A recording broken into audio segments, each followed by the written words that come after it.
ओम शांति। आज 8 मई 2021।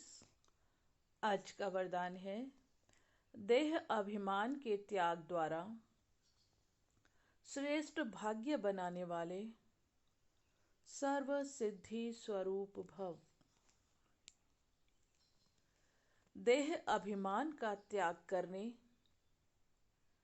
अर्थात देही अभिमानी बनने से बाप के सर्व संबंध का, सर्व शक्तियों का अनुभव होता है। यह अनुभव ही संगम युग का सर्वश्रेष्ठ भाग्य है। विधाता द्वारा मिली हुई इस विधि को अपनाने से वृद्धि भी होगी और सर्व सिद्धियां भी प्राप्त होंगी। देहधारी के संबंध व स्नेह में तो अपना ताज, तख्त और अपना असली स्वरूप सब छोड़ दिया, तो क्या बाप के स्नेह में देह अभिमान का त्याग नहीं कर सकते? इसी एक त्याग से सर्व भाग्य प्राप्त हो जाएंगे।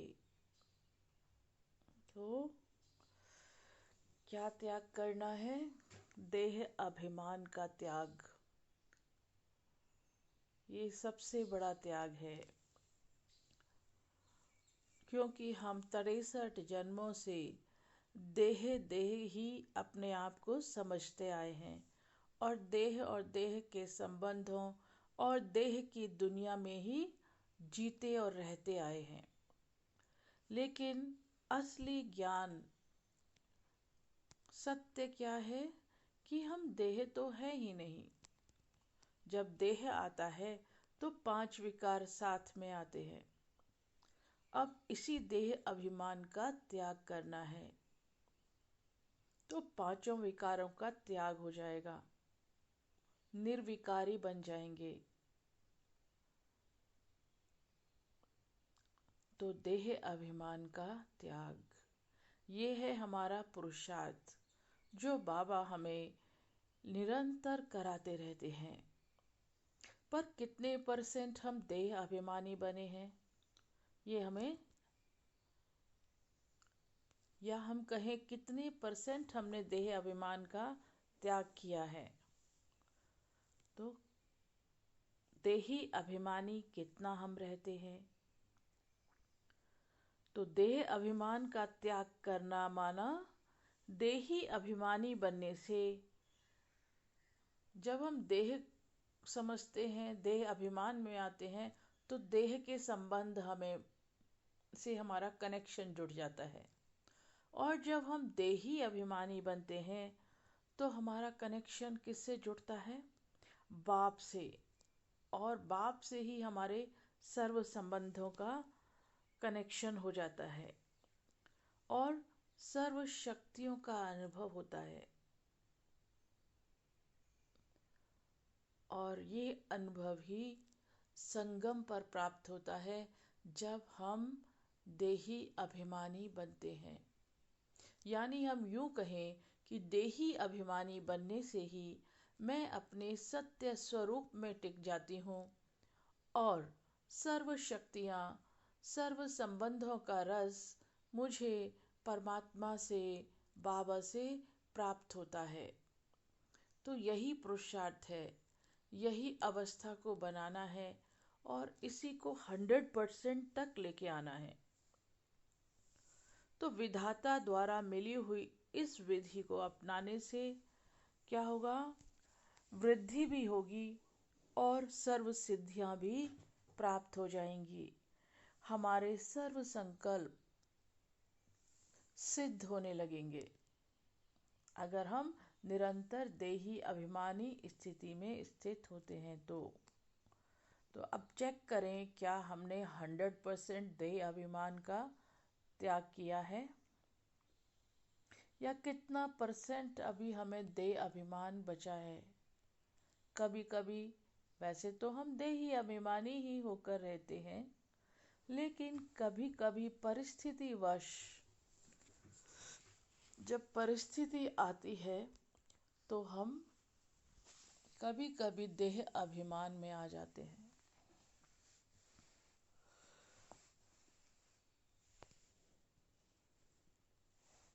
तो देह अभिमान में आने से विकर्म हो जाते हैं,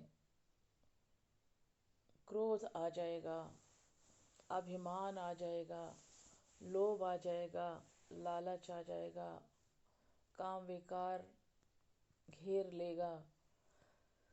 तो एक भी विकार अगर आ गया तो सारे विकार कनेक्टेड होते हैं, सबका एक दूसरे से रिश्ता है, इसलिए एक भी विकार की उत्पत्ति नहीं होनी चाहिए।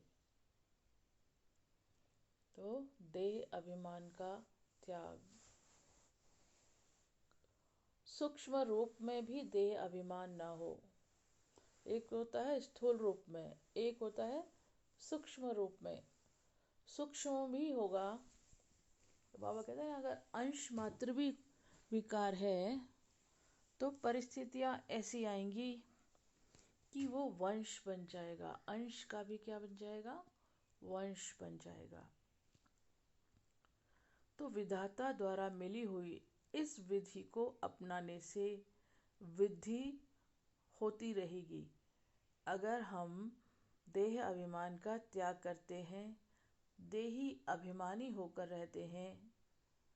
आप भी देखते हो बाबा, कोई भी मुरली ऐसी नहीं होगी जिसमें ये नहीं कहते बच्चे देही अभिमानी बनो, बच्चे आत्म अभिमानी बनो। क्योंकि देही अभिमानी बनना ही है अपने सत्य स्वरूप में टिकना। जब तक मैं आत्मा अपने सत्य स्वरूप में नहीं टिकूंगी, तब तक मेरे से गलतियां होती रहेंगी, मन विचलित होता रहेगा, पाप कर्म होते रहेंगे।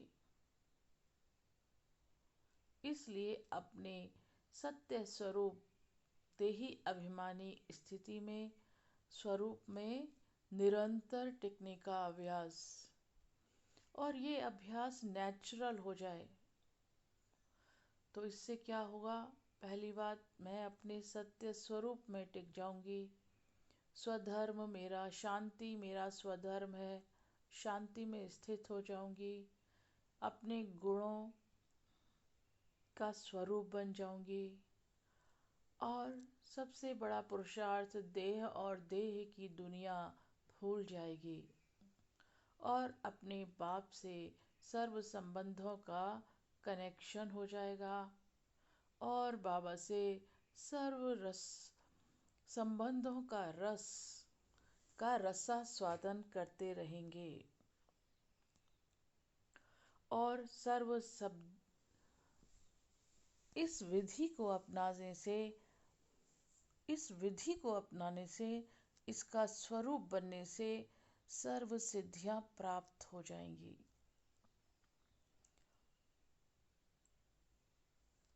तो देहधारी के संबंध और स्नेह में जब हम होते हैं तो देखिए, देहधारी होते हुए क्या हुआ? ताज, तख्त और अपना स्वरूप सब गायब हो गया ना हमारा। हम ताजधारी भी थे, तख्तधारी भी थे, हमें तख्त सिंहासन भी मिला हुआ था, हमें ताज भी मिला हुआ था, विश्व का ताज, विश्व का तख्त भी मिला हुआ था। और जब हमने अपने उस असली स्वरूप को छोड़ दिया तो वो विश्व का ताज भी गायब हो गया और वो सिंहासन, तख्त, वो भी गायब हो गया। सब कुछ खत्म हो गया क्योंकि हम देह अभिमान में आ गए। इसलिए बाप के स्नेह में देह अभिमान का त्याग नहीं कर सकते। बाबा कह रहे हैं, बाबा एक ही चीज हमें कहते हैं कि बच्चे देही अभिमानी, अपने असली स्वरूप में टिकना निरंतर, यही पुरुषार्थ है, यही ज्ञान स्वरूप बनना है। इसी से सर्व सिद्धियां प्राप्त होंगी, इसी से सर्व शक्तियां प्राप्त होंगी और इसी से मैं आत्मा मुक्त होकर अपने परम धाम में चली जाऊंगी और इसी से मुझे आगे आने वाले जन्मों के लिए बाप से वर्षा मिल जाएगा, माने मैं सर्व सिद्धि स्वरूप बन जाऊंगी। तो देह अभिमान का त्याग करना है, इस पर पुरुषार्थ करिए। कितनी % हम वो बने हैं। ओम शांति।